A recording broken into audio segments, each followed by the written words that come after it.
Alléluia. Amen. Praise the Lord. Alléluia. Nous sommes encore très ravis ce matin Que que nous sommes dans la présence du Seigneur. Et nous sommes là pour le célébrer en ligne. Et vous nous suivez sur la page Facebook de l'Église de la Grande Commission. Et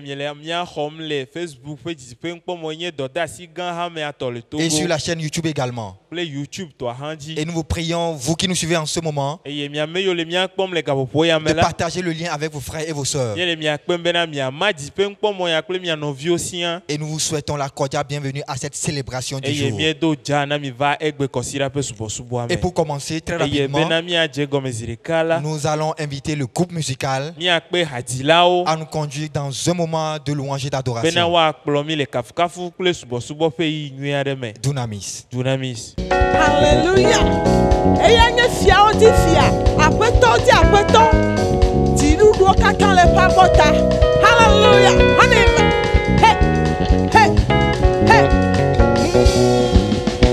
Kidudu la botane o yopenko benukuno fofo ma voa daudela utifa fafia wenye fia nyenye papa Kidudu la botane nene o yopenko benukuno fofo ma voa daudela utifa fafia wenye fia nyenye papa Tidudu la botane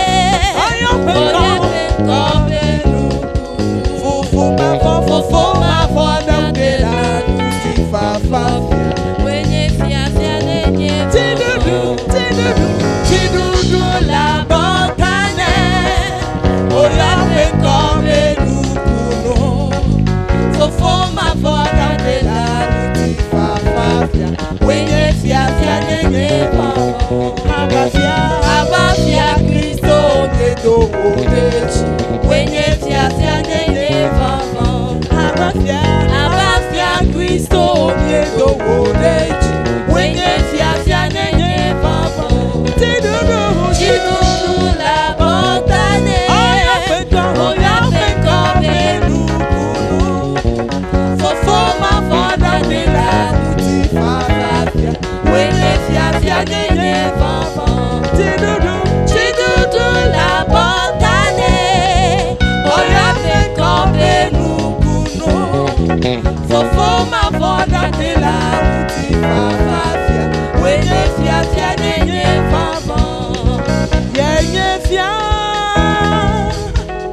Yenye fia wotifia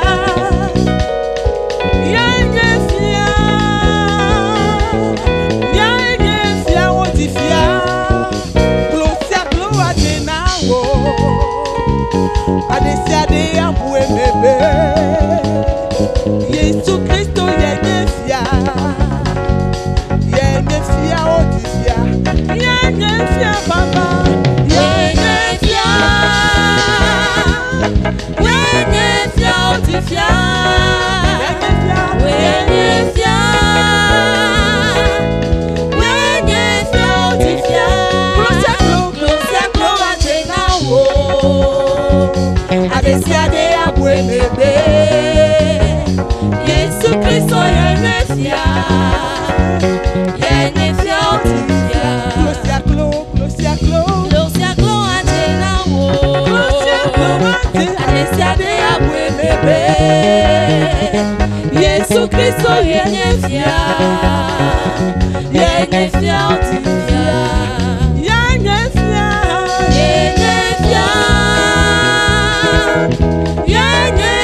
Otifia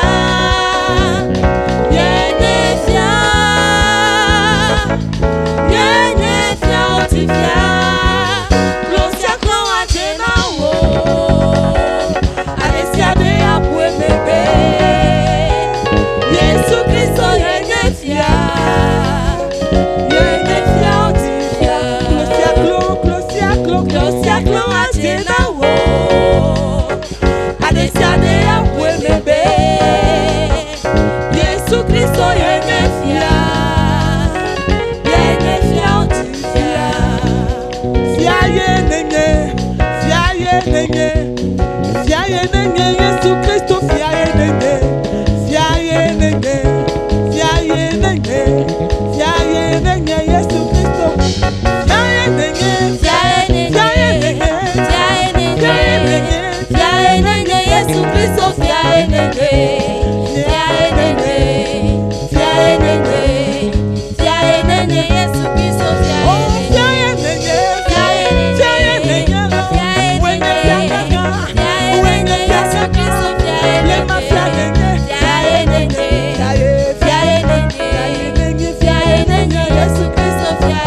Ma wade keme sok bakleo. Yede kakweche choplema.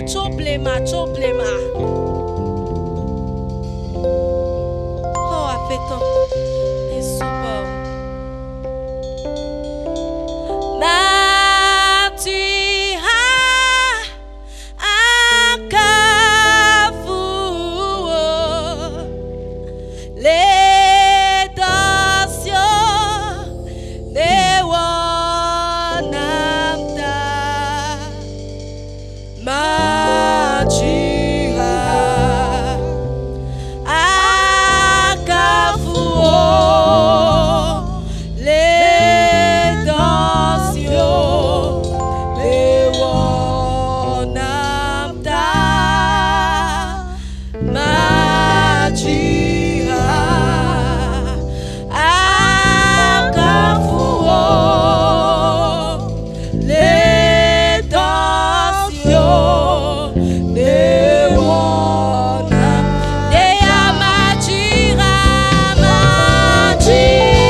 que ce que l'on dit. Tu es plus grand que ce que l'on dit. Tu es plus grand que ce que l'on dit. Tu es plus grand que ce que l'on dit. Oh, tu es excellent, merveilleux. Tu es plus grand que ce que l'on dit. Jéhovah, tu es excellent, merveilleux. Tu es plus grand que ce que l'on dit. Tu es plus grand que ce que l'on dit. Tu es plus grand que ce que l'on dit. Tu es plus grand que ce que l'on dit. Tu es plus grand que ce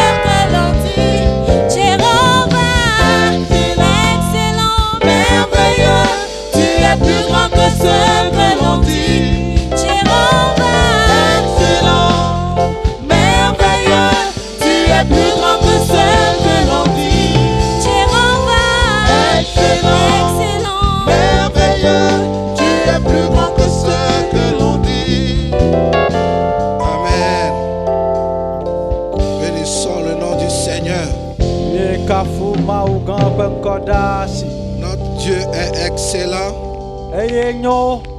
Il est merveilleux. Il est plus grand. Très grand. Nous ne pouvons pas connaître sa profondeur,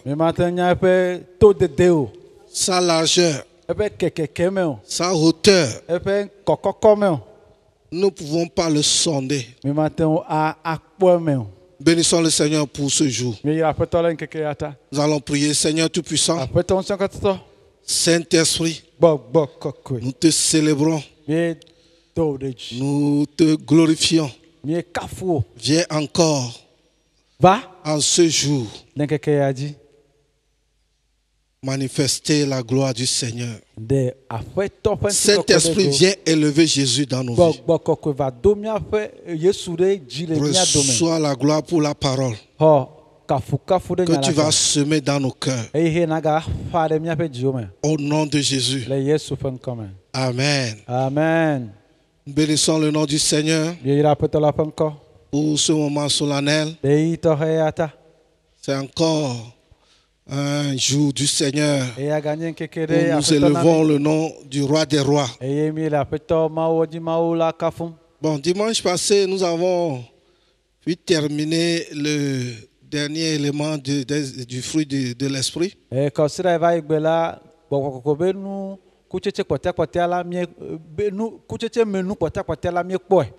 Mais maintenant, nous allons faire l'entretien.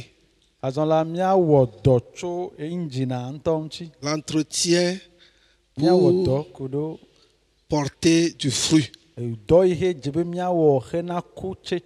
Et peut-être dans ces 3 semaines, nous allons voir les éléments. Nous allons étudier sur certains thèmes. Je vous ai dit qu'on a passé plus de 9 semaines à étudier les éléments du fruit de l'esprit.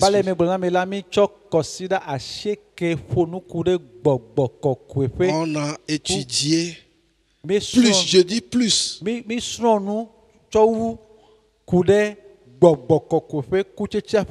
Et dimanche dernier, on a vu le dernier élément qui est la tempérance. Mais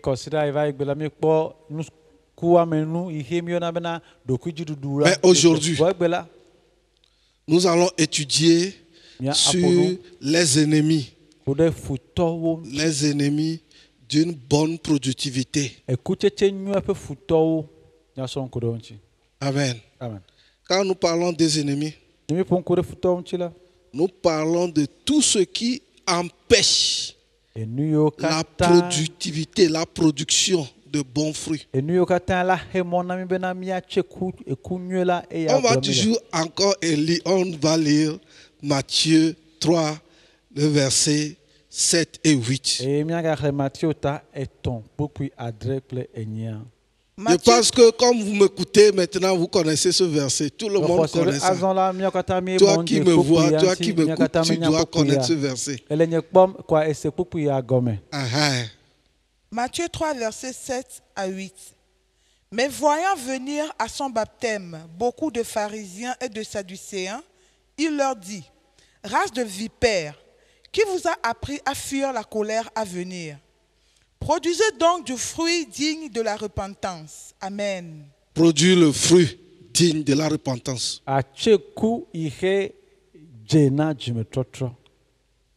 Il y a un fruit digne de la repentance.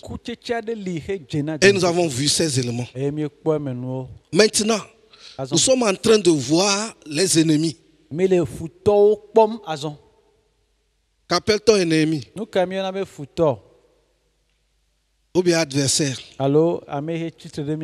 Adversaire, le mot grec l'appelle antidikos. C'est-à-dire ton opposant dans un procès. Celui qui veut te noyer. Et il est aussi ennemi. Nous n'allons pas toucher tous les ennemis. Mais nous allons toucher certains. Et nous allons nous baser sur la parole du Seigneur. Matthieu 13, verset 4. 4 à 8. Matthieu 13, D'abord. verset 4 à 8. Un semeur sortit pour semer. Comme il semait, une partie de la semence tomba le long du chemin. Les oiseaux vinrent et la mangèrent. Une autre partie tomba dans les endroits pierreux où elle n'avait pas beaucoup de terre. Elle leva aussitôt parce qu'elle ne trouva pas un sol profond. Mais quand le soleil parut, elle fut brûlée et sécha faute de racines. Une autre partie tomba parmi les épines. Les épines montèrent et l'étouffèrent. Une autre partie tomba dans la bonne terre. Elle donna du fruit, un grain 100, un autre 60, un autre 30. Amen. Amen. Vous voyez, Jésus parle d'une semence. Et quand quelqu'un a semé, il a semé dans divers endroits. Et les endroits démontrent l'hostilité ou bien l'approbation de la graine.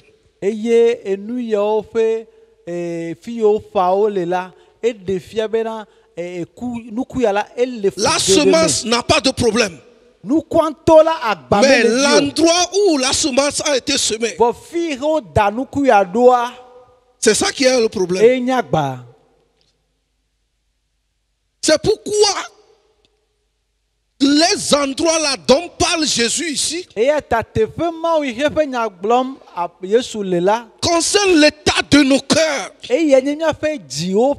l'état de notre personnalité, la situation dans laquelle nous vivons. Il y a d'autres endroits qui sont sur des chemins. Il y a d'autres endroits qui sont dans les épines. Il y a d'autres endroits qui sont des endroits rocailleux. Quand nous donnons l'explication à partir du verset 18. À partir du verset 18. Vous donc, écoutez ce que signifie la parole. Jusqu'au verset 23. La parabole du semeur. Lorsqu'un homme écoute la parole du royaume et ne la comprend pas, le malin vient et enlève ce qui a été semé. Le malin vient. Le diable est l'ennemi numéro 1. Il aime enlever ce que Dieu a semé. Nous avons étudié sur les 9 éléments. L'amour, la joie, la paix, la patience, la bonté, la bénignité, la fidélité, la douceur, la tempérance. Tout ça là, l'ennemi n'aime pas que les hommes aient ces éléments. Parce que lui, il ne l'a pas. Il ne peut pas l'avoir.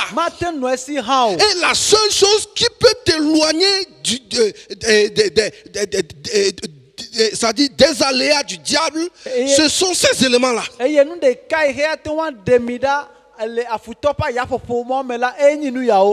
Ce n'est pas que si tu as l'amour, que tu as tous ces éléments, tu n'auras pas de problème. Mais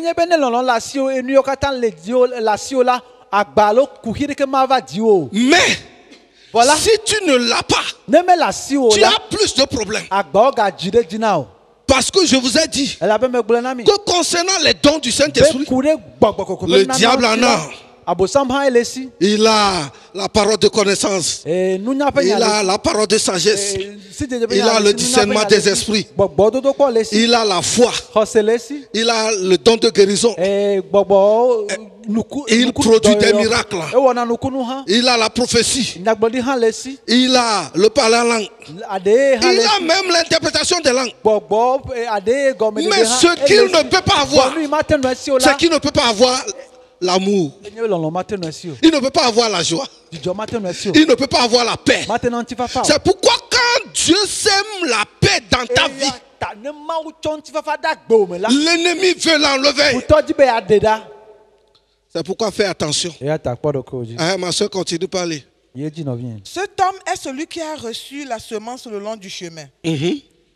Celui qui a reçu la semence dans les endroits pierreux, c'est celui qui entend la parole et la reçoit aussitôt avec joie. Mais il n'y a pas de racine en lui-même. Il manque de persistance et dès que survient une tribulation ou une persécution à cause de la parole, il y trouve une occasion de chute. Qu'est-ce que ça veut dire? Ça dit, il y a des gens, quand ils reçoivent la parole, premier jour, la parole te secoue. Tu prends des décisions. Premier et deuxième jour, tu maintiens ta décision. Troisième jour, tu maintiens ta décision. Quatrième jour, tu commences par diminuer la gamme de tes décisions. Il y a des problèmes, il y a des choses qui étouffent, qui commencent par étouffer la parole. Tu as terminé? Non, verset 22. Celui qui a reçu la semence... Non, le second là seulement, relis ça. Oui, c'est fini. Relis. Ok. Mais il n'y a pas... Bon, verset 20. Celui qui a reçu la semence dans les endroits pierreux, c'est celui qui entend la parole et la reçoit aussitôt avec joie. Avec joie.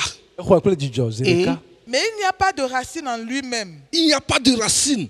Cette racine, c'est cette persévérance, cette grâce de percer. De percer ou bien de persévérer. D'aller loin.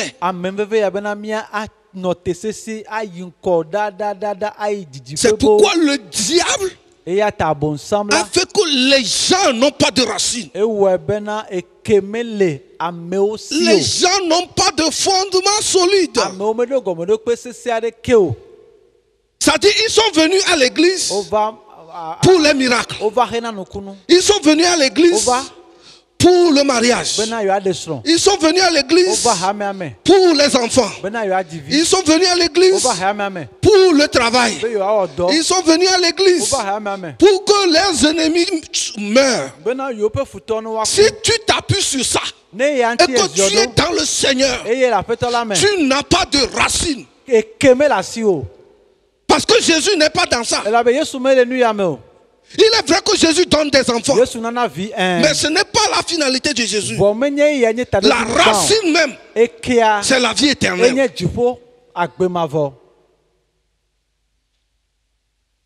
La racine même, c'est comment élever Christ. C'est comment exalter Christ au milieu de tout. Donc si tu as cette racine-là, si Christ est la base, tout peut arriver. La racine tient bon. Mais si ta vision, c'est femme, mari et boulot, le jour où tu perdras le boulot, c'est fini. Si c'est enfant, le jour où l'enfant aura de problèmes, Dieu te donne l'enfant et que l'enfant décède prématurément, c'est fini. Je vous laisse votre Jésus. Ce n'est pas mon Jésus. C'est nous tous notre Jésus. Mais le jour où tu tiens ferme, tu as la racine. Parce que Jésus lui-même est le socle. Tu peux tout perdre.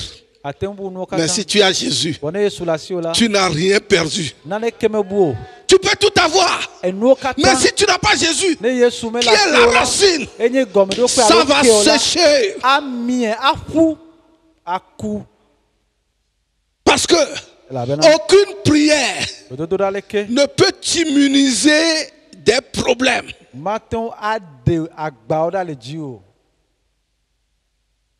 Aucune prière, aucune offrande.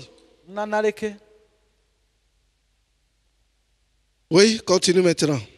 Il manque de persistance. Et dès que survient une tribulation ou une persécution à cause de la parole, il y trouve une occasion de chute. Aujourd'hui, parce qu'il n'y a pas culte là, il y a beaucoup qui sont tombés, retombés, curbutés, roulés, reroulés. Et je ne sais pas s'ils seront en vie quand la trompette sonnera, qu'on recommence le culte.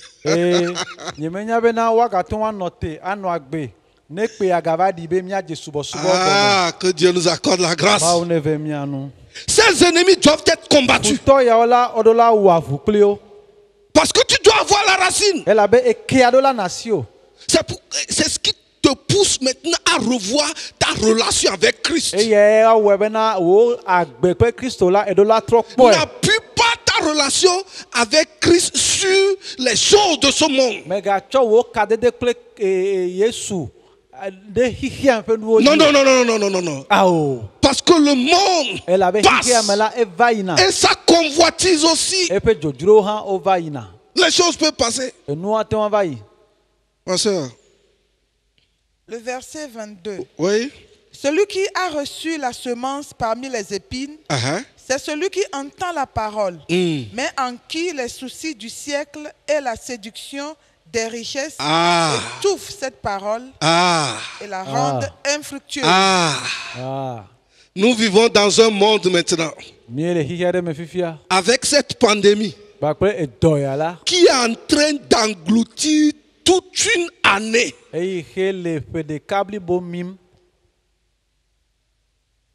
Coronavirus. Je ne sais pas qui il est d'abord. Pour nous arracher toute une année. Mais bien aimé, les affaires sont tombées à l'eau. Il y a des gens, les sponsors ne sont plus ceux qui finançaient. Des gens qui ont des parrains. Les parrains ne sont plus. Des financiers ne sont plus. Et ceux qui financent et qui vivent, même qui n'ont pas été tellement affectés par cette pandémie, et qui cherchaient à couper la coopération depuis, s'appuie sur maintenant la pandémie pour dire comment tu vois, les affaires ne marchent pas, les activités n'évoluent pas. Mais est-ce que Dieu est absent?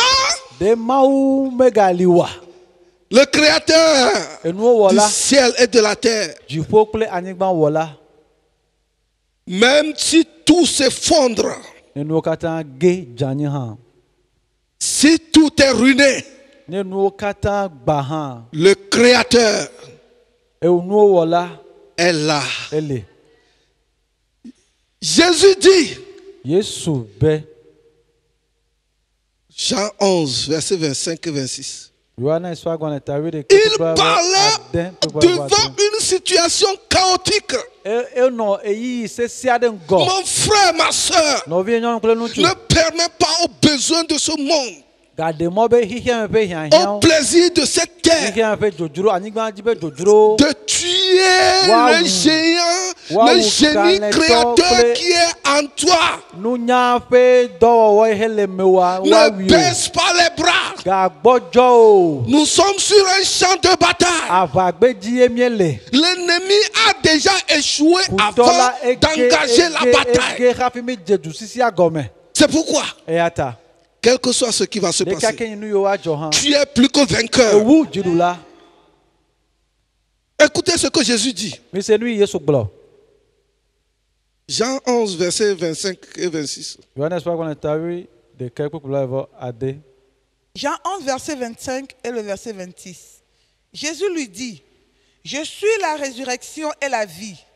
Celui qui croit en moi vivra quand même il serait mort. Et quiconque vit et croit en moi ne mourra jamais.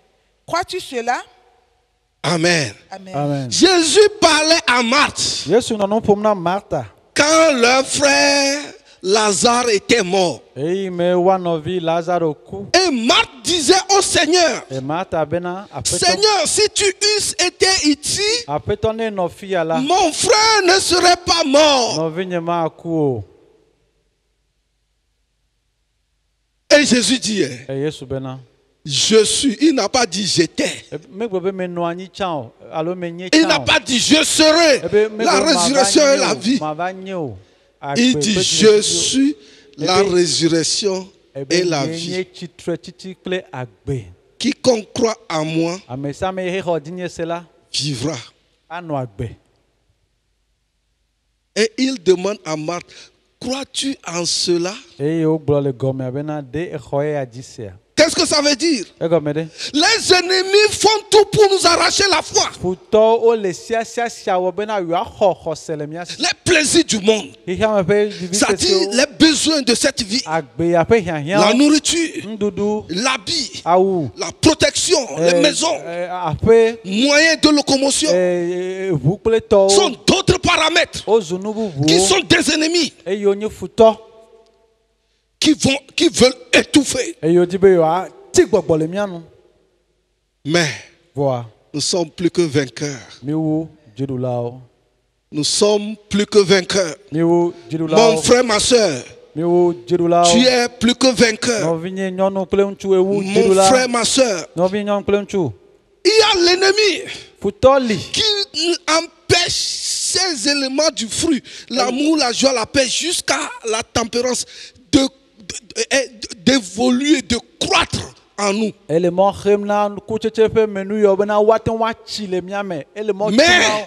voilà, notre Seigneur est vivant. Notre Seigneur est vivant. Lisons à partir du verset 24. Toujours, nous sommes en train de voir les ennemis d'une bonne productivité. Matthieu 13 toujours. À partir du verset 24 à 25. Matthieu 13 à partir du verset 24. Il leur proposa une autre parabole et il dit, le royaume des cieux est semblable à un homme qui a semé une bonne semence dans son champ. Oui. Mais pendant que les gens dormaient, son ennemi vint, sema de l'ivraie parmi le blé et s'en alla. Amen. Lorsque l'herbe eut poussé et donné du fruit, l'ivraie parut aussi. Les serviteurs du maître de la maison vinrent lui dire, Seigneur, n'as-tu pas semé une bonne semence dans ton champ? D'où vient donc qu'il y a de l'ivraie? Il leur répondit, c'est un ennemi qui a fait cela. C'est un ennemi. S'il vous plaît, les éléments du fruit dont nous avons parlé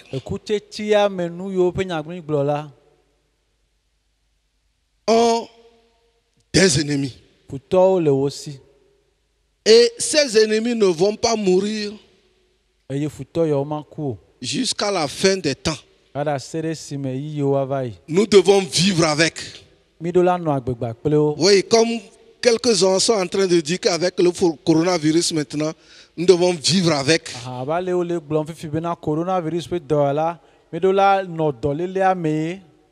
Nous devons vivre aussi avec les problèmes. Nous devons vivre avec, ça dit, ces ennemis qui empêchent l'évolution. Mais ne pas leur donner de l'importance. Vous voyez, l'ivraie, la spécificité de l'ivraie, c'est que, et le blé, c'est que l'ivraie a des ramifications dans le sol. Et ici, quand vous lisez la suite de la parabole, les ouvriers dans le champ voulaient déraciner, déterrer l'ivraie. Et le maître dit non. Si vous tentez de déraciner l'ivraie avant le temps de la récolte, vous risquez de déterrer aussi les blés. Parce que le blé, lui, il a une racine comme ça. Et quand vous le déterrez, c'est facile. Donc avec l'ivraie qui a des ramifications attachées au blé, c'est facile de le déterrer. Qu'est-ce que ça veut dire? Il y a des situations dans nos vies. Tu peux avoir leur antidote, mais tu ne peux pas les tuer. Ils vont être avec toi pour t'aider à mieux traiter ton fruit, à mieux protéger le fruit. C'est pourquoi l'ivraie qui tente d'empêcher l'évolution du blé pour qu'il porte de fruits est un ennemi très dangereux. Mais Dieu nous a préparés à pouvoir gérer l'ivraie. Dieu nous a préparés à pouvoir nous occuper de ces ennemis. Mon frère, ma soeur, ton appel est de dominer au milieu de tes ennemis. Dieu t'a envoyé pour dominer au milieu de tes ennemis. Psaume 110, versets 1 et 2.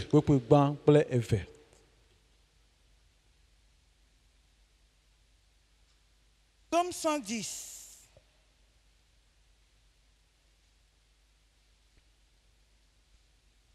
Versets 1 et 2. Parole de l'Éternel à mon Seigneur. Assieds-toi à ma droite jusqu'à ce que je fasse de tes ennemis ton marchepied. L'Éternel étendra de Sion le sceptre de ta puissance. Domine au milieu de tes ennemis. Amen. Amen. Amen.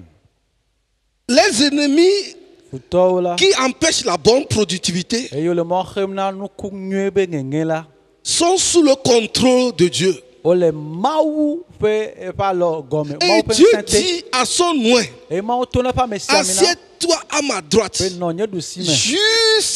ce que je fasse de tes ennemis ton marchepied. Ce jour-là ne nous est pas déterminé.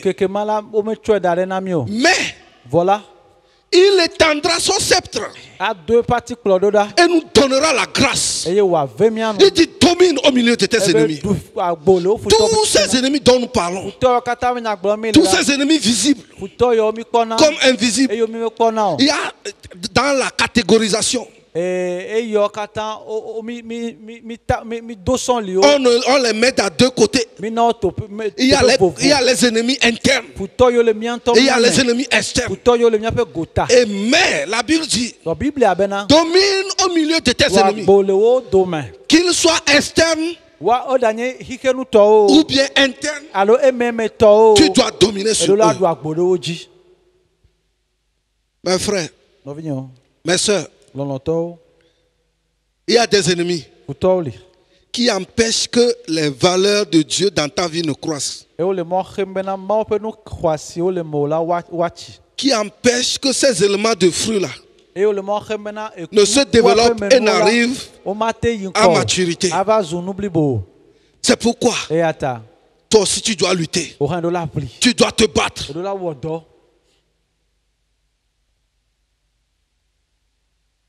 Tu ne dois pas rester les bras croisés.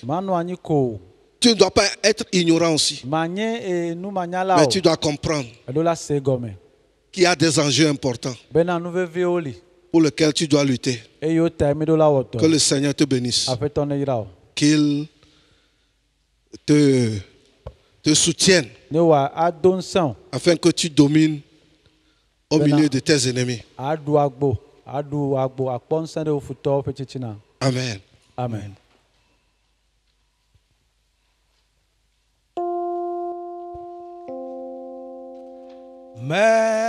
Megatono nyeu hola Seigneur dodo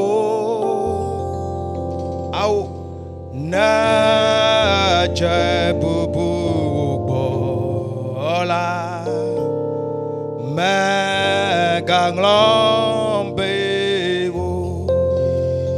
au megatono nyeu hola Seigneur dodo na jabubu hola Yesu ganglombe hola hola hola Yesu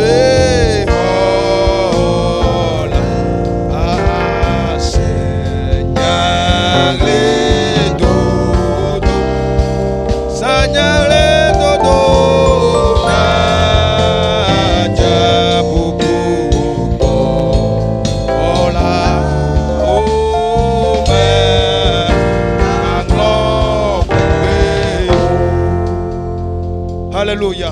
Amen. Loloto le Christ. Bien-aimés en Christ, nous avons encore écouté la parole de Dieu ce matin.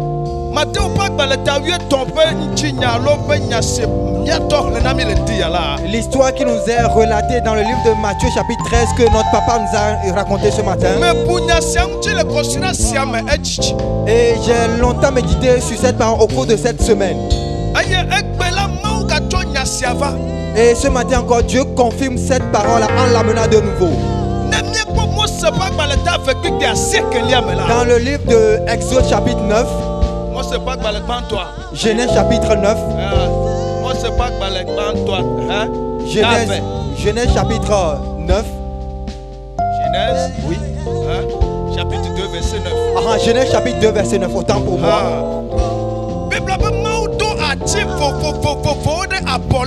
Dieu dit là-bas qu'il a planté divers sortes d'arbres dans le jardin. Et les fruits que portent ces arbres sont doux et donnent la vie. Et au milieu du jardin d'Éden, il y avait l'arbre de vie. Et il y avait aussi à côté de ça l'arbre de connaissance du bien et du mal. Mais Dieu exhorte son peuple à choisir l'arbre de vie pour qu'il mange de ce fruit et qu'il vive. Oh, alléluia. Amen.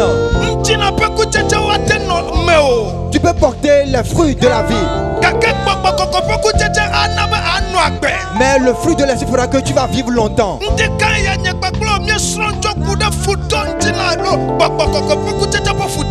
Et ce matin, nous a été enseigné sur les ennemis qui menacent la productivité du fruit de l'esprit. Mais l'homme de Dieu nous a fait savoir que nous pouvons triompher de ces esprits-là. Nous pouvons vivre au milieu de ces ennemis. Nous pouvons dominer au milieu de ces ennemis. Bien-aimés, ce matin, avant de pouvoir dominer sur ces ennemis, tu as besoin de la puissance du Saint-Esprit. Tu as besoin de la puissance du Saint-Esprit. Tu as besoin de la puissance du Saint-Esprit. Tu as besoin de la puissance du Saint-Esprit pour qu'il puisse te donner la victoire sur ces ennemis. Dans le nom de Jésus ce matin, nous allons prier et nous allons demander au Saint-Esprit ce matin. Et sans lui, nous ne pouvons pas dominer. Sans lui, nous ne pouvons pas porter ces fruits-là. Sans le Saint-Esprit, nous ne pouvons pas avancer. Nous avons besoin de l'Esprit Saint ce matin. Et partout où tu es, que l'Esprit de Dieu vienne de Dieu vienne sur toi. Demande au Père de te faire remplir par l'Esprit Saint. Pour que tu puisses vivre dans la victoire de l'Esprit. Dans le nom de Jésus. Ceux qui veillent sur le jardin ont déclaré: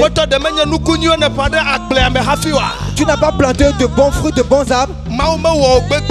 Dieu ne t'a pas créé un mauvais homme. Dieu ne t'a pas créé une mauvaise personne. Dieu ne t'a pas créé une personne faible. Mais il nous a accordé, il nous a laissé son esprit pour que nous puissions triompher dans un esprit de victoire. Et nous allons demander l'esprit du Père pour que le Saint-Esprit fasse de nous des victorieux. Nous avons besoin de l'Esprit Saint ce matin. Nous avons besoin de toi ce matin. Nous avons besoin de toi ce matin. Nous reconnaissons nos faiblesses que Dieu nous a créés. Et dans le jardin, il a mis de bonnes choses en nous. Mais par nos comportements, l'ennemi a semé de mauvaises choses en nous. Nous te demandons pardon. Nous te demandons pardon ce matin. Viens nous remplir pleinement. Viens nous donner ta puissance. Viens nous donner ta puissance ce matin. Viens nous donner ta puissance ce matin. Pour que nous puissions vivre l'esprit de mensonge. Pour que nous puissions vivre l'esprit de vol. Pour que nous puissions vivre la colère. Pour que nous puissions vivre l'esprit de précipitation. Dans le nom de Jésus. Nous voulons porter de bons fruits pour toi. Nous nous approchons de toi. Nous revenons à toi. Remplis-nous d'une nouvelle force. Pour que nous puissions porter de fruits. Dans le nom de Jésus. Et tout ivresse que l'ennemi a semé dans nos vies, nous prions ce matin et nous détruisons toutes ces ivresse-là. Nous liguons contre ces esprits et nous prenons autorité sur les ivresse et nous proclamons notre victoire dans le nom de Jésus. Seigneur, permet que nous avançons et sous la puissance de ton esprit pour que le bon projet que tu as pour nous se réalise dans nos vies dans le nom de Jésus. Tu es béni ce matin. Et toi qui as fait ce bon choix de pouvoir vivre sous la conduite de l'Esprit Saint. Et tu vas vaincre au nom de Jésus. Tu auras la victoire sûrement. Tu auras la victoire sûrement. Peu importe la manière dont l'ennemi t'a environné, celui qui est avec toi est plus puissant que celui qui est dans le monde. Jésus t'a béni. Amen. Amen. Amen.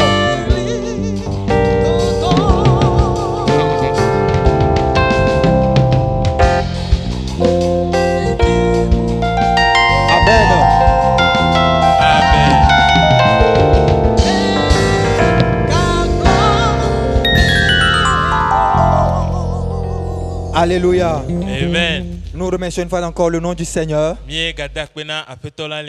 Lui qui nous conduit dans la célébration du jour. Et pour ce message que nous venons de recevoir. Et ce message qui venait de faire le point de l'enseignement des fruits du fruit de l'esprit.